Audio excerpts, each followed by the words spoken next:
স্বজনদের আর্তনাদ দেখছেন, স্বজনদের আর্তনাদ দেখছেন, বুক ফাটা আর্তনাদ।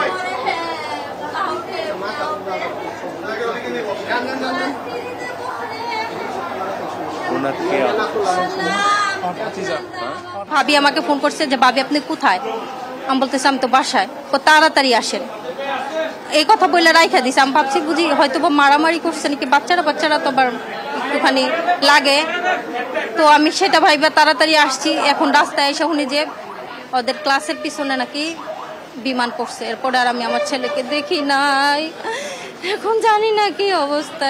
পুরো নাম কি? পুরো নাম মুসাম্মদ বিথি আক্তার। বিথি আক্তার বুরহানুদ্দিন বাপ্পি।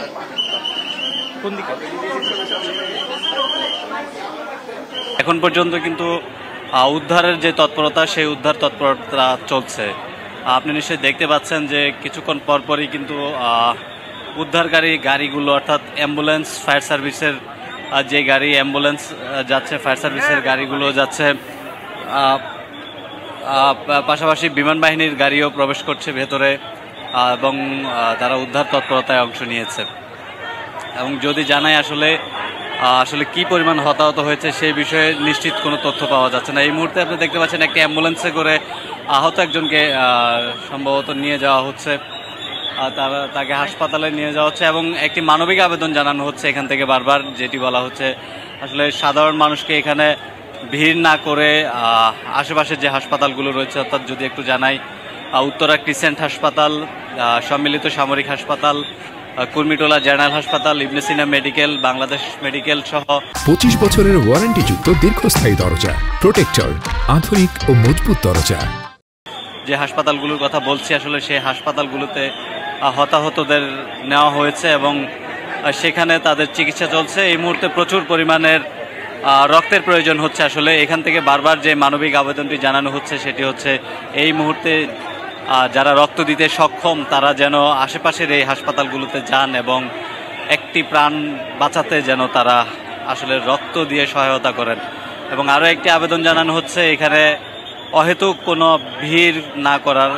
আপনি জানেন যে এখানে যেহেতু এত বড় একটি ঘটনা ঘটেছে, স্বাভাবিক এখানে অনেক মানুষের সমাগম হয়েছে, বিশেষ করে আইন শৃঙ্খলা রক্ষাকারী বাহিনী, সেনাবাহিনী, পুলিশ, বিজিবি, র্যাব, বিমান বাহিনী সহ অন্যান্য যেই সরকারের যে আইন শৃঙ্খলা রক্ষায় যে সহায়ক বাহিনীগুলো রয়েছে তারা এখানে এসেছেন উদ্ধার কাজে অংশ নিতে। সেহেতু এখানে আসলে স্বাভাবিকভাবেই প্রশাসনের লোকজনেরই একটি ভিড় তৈরি হয়েছে। পাশাপাশি এখানকার যে উৎসুক যে মানুষগুলো রয়েছে তারা এখানে এসে সড়কের পাশে জড়ো হওয়াতে এই ভিড়টি আরও বেড়েছে, যার ফলে আসলে এখানে উদ্ধার কাজে তাদেরকে ব্যাক পেতে হচ্ছে। বারবার আসলে এখানে যে নিবেদনটি জানানো হচ্ছে এখানে যাতে করে কোনো ধরনের আশেপাশের যে স্থানীয় যে মানুষগুলো রয়েছে, উৎসুক যে মানুষগুলো রয়েছে, তারা যেন কোনো প্রকার ভিড় না জমানে এই মুহূর্তে। এবং আসলে প্রশাসন চাচ্ছে, প্রশাসন বলছে তাদের কাছে প্রতিটি প্রাণ অমূল্য, তারা সর্বোচ্চ চেষ্টা করে যাচ্ছেন আহতদের, হতাহতদের উদ্ধার করে যথাসময়ের মধ্যে যত দ্রুত সম্ভব হাসপাতালে পৌঁছানোর। আসলে এই লক্ষ্যেই কিন্তু প্রশাসনের পক্ষ থেকে বারবার নিবেদন জানানো হচ্ছে এখানে যাতে অহেতুক কেউ কোনো ভিড় না করে এবং সড়কে যান চলাচলের জন্য যাতে সড়কটি একেবারেই ছেড়ে দেয়, অর্থাৎ উন্মুক্ত লাগে, উন্মুক্ত রাখারই আহ্বানটুকু বারবার জানানো হচ্ছে। আপনি জানেন যে স্বর্ণা, আজ দুপুর 1:06 বিমান বাহিনী যেই প্রশিক্ষণ বিমান সেটি উড্ডয়নের কিছু সময় পর এই উত্তরা দিয়াবাড়ি যে মাইলস্টোন স্কুল অ্যান্ড কলেজ রয়েছে সেই স্কুল অ্যান্ড কলেজের সংলগ্ন এলাকাতেই আসলে বিমানটি হঠাৎ করেই বিধ্বস্ত হয় এবং বিধ্বস্ত হওয়ার পরপরই কিন্তু পুরো বিমানটিতে আগুন ধরে যায় এবং সেই সময়টিতে মাইলস্টোন স্কুল কলেজে শ্রেণীকক্ষে পাঠদান চলছিল। এখানকার আসলে প্রত্যক্ষদর্শী এবং আশেপাশের যে স্থানীয় বাসিন্দারা যেটি জানাচ্ছেন, বিশেষ করে ষষ্ঠ শ্রেণী থেকে দশম শ্রেণীর ক্লাস আসলে ওই মুহূর্তে চলছিল। তারা ধারণা করছেন যে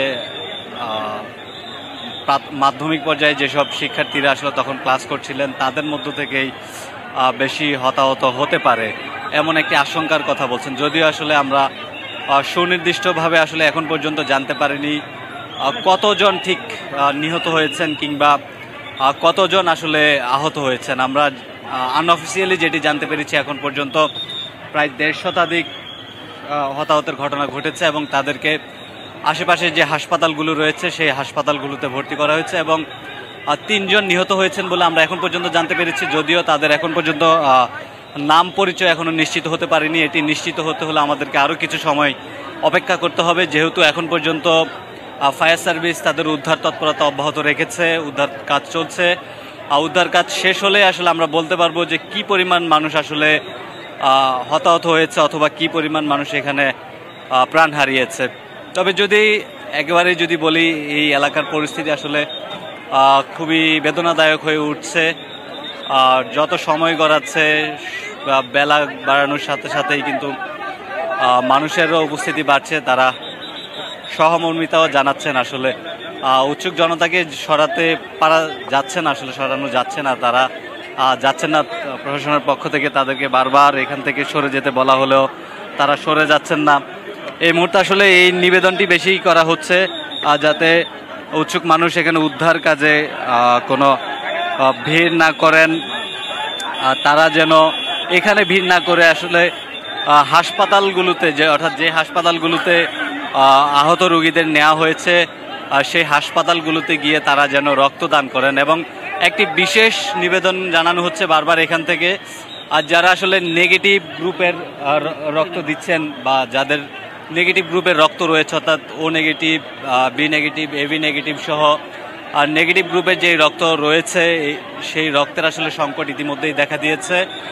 এখান থেকে বারবার বলা হচ্ছে আসলে যারা রক্ত দিতে চান তারা যেন নিকটস্থ যে হাসপাতালগুলো আছে সেই হাসপাতালগুলোতে যান।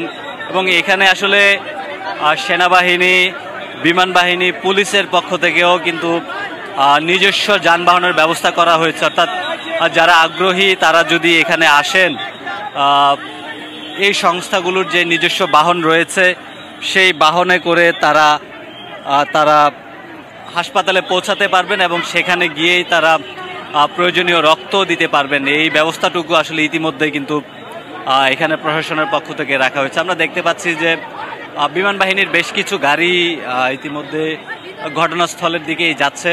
খুব সম্ভবত তারাও যে ভেতরে যে উদ্ধার তৎপরতা রয়েছে সেই উদ্ধার তৎপরতায় অংশ নেবে। পাশাপাশি র্যাবেরও বেশ কিছু গাড়ি আমরা এখানে দেখতে পাচ্ছি, তারা একই গন্তব্যে যাচ্ছেন, অর্থাৎ যে ঘটনাস্থল সেই ঘটনাস্থলে তারা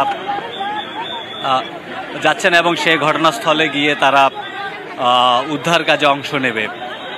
একটু দেখাতে চাই আসলে বিপুল পরিমাণ মানুষের সমাগম এখানে হয়েছে, এখানে প্রচুর পরিমাণ ভলান্টিয়ারও মোতায়েন করা হয়েছে। পাশাপাশি আমরা